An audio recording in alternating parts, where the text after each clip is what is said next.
Herkese merhaba. Bugün su diyetinde büyük gün arkadaşlar.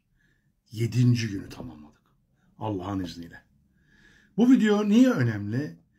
Bu videoya teveccüh gösteren, beni takip eden, yorum yapan, beğenen, paylaşan, bir takım sorularıyla bu konuyla ilgili yanıt bulmak isteyen tüm sevdiklerimize ve burada beni canı gönülden destekleyen dostlarımıza gelsin. Bugün su diyetinin 7. günü ama sadece 7. gün olmakla kalmıyor. Aynı zamanda kaç kilo verdiğimi bu videonun sonunda öğrenmiş olacaksınız. Öncelikle kısaca bugünle ilgili size bahsettiğim hissiyatlarımı paylaşayım. Biliyorsunuz bende panik atak olduğunu söylemiştim ve panik atak ilacını yaklaşık 7-8 yıldır çok aktif olarak kullanıyordum. Normalde bu ilacı birden kesmek hiç kolay değil. Yani kafanızda öyle bir zonklama yapıyor ki vücudunuz, beyniniz bu ilaca öyle bir alışmış ki diyor ki ne olur bırakma, devam et. Biz böyle iyiydik. Ama ilacın artık bende yarattığı o çınlamalar, zonklamalar, uykumu hatta bozacak durumda olan konulardan yavaş yavaş arınıyorum. Şükürler olsun. Yani kafamdaki o çınlama, zonklamanın %70, %75'i geçti arkadaşlar. Daha ilginci, bugün o kadar güzel uyudum ki. Yani anlatamam, yani anlatılmaz yaşanır derler ya. O yıllardır özlediğim, o aşırı horlamaya bağlı, o apneye bağlı, uyku apnesine bağlı. Onun tabii tamamen geçtiğini söyleyemeyiz ama bir şeylerin değiştiğini vücudumda hissettim. Aşırı terliyordum, bacaklarım, ayaklarım yanıyordu, ateş gibiydi. İşte bunların mesela dün gece hiç olmadığını fark ettim arkadaşlar. O kadar iyiyim ki çıktım bugün, güzel havada yürüyüşümü yaptım.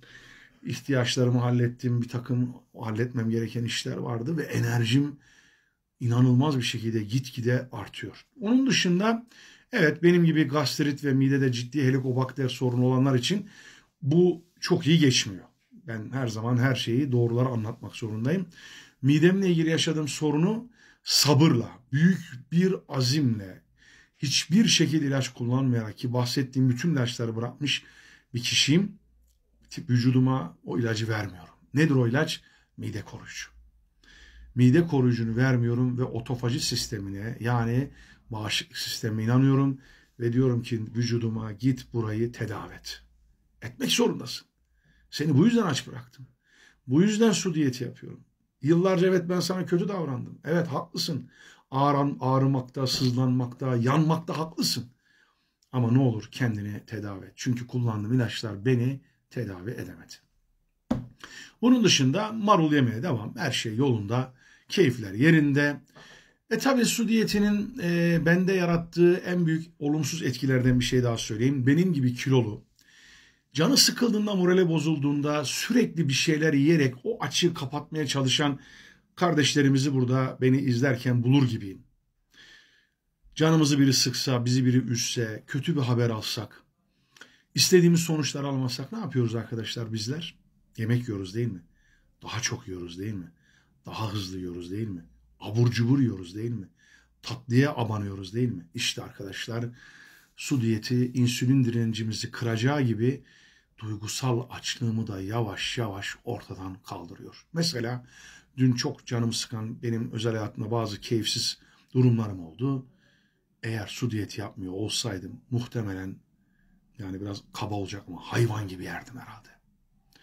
Ama su diyeti sayesinde bir şey fark ettim ki canımızı sıkan olaylar da olsa, bizi üzen olaylar da olsa yemeden de veyahut da bir şeye abanmadan da bunu pekala vücudumuz atlatabiliyor. İşte bu da mesela çok dikkatimi çeken konuydu. Gelelim şimdi kaç kilo verdik. Arkadaşlar 7 gün önce başladığım bu su diyeti yolculuğuna boy 1.85. Çok şükür 7 günde boyum ne kısaldı ne uzadı. O değişmez. 146 kilo 300 gramdım ve tam tamına 7 günde 6,5 kilo verdim arkadaşlar. Kendimi ve su diyetine başlayanları alkışlıyorum. Tam 139 kilo 800 grama düştüm arkadaşlar. Bu videoyu çekmeden önce. Nasıl ama? Benim kabaca beklediğim 4-4,5 kiloydu. Arkadaşlar neredeyse 7 kilo vermişiz be. Yani inşallah umarım sizlere ilham olurum. Umarım siz de bu kutlu yolculuğa çıkarsınız. Arkadaşlar tekrar söylüyorum, mottomuz şu olsun. İnsanı çok yemek yemek, hızlı yemek yemek ve hazır gıdalar ve paketlenmiş gıdalar öldürür. Aç kalmak insanı öldürmez. 23 gün kaldı arkadaşlar. Dayanın. Ben dayanıyorum, siz de dayanın. Videolarımda beni yalnız bırakmayın. Sevdiklerinize iletin, beğenin, paylaşın, yorum yapın. Sorularınızı elimden geldiği kadar cevaplamaya çalışıyorum. Benden şimdilik bu kadar. Sizi emanetleri kaybolmayan Allah'a emanet ediyorum. Yarın 8. gün videomda görüşmek üzere. Son olarak da 7 günde bir tartılacağım için 7 gün sonra inşallah yeni kilomuzu da hep birlikte burada duyuruyor olacağız. Esenlikler diliyorum. Eyvallah.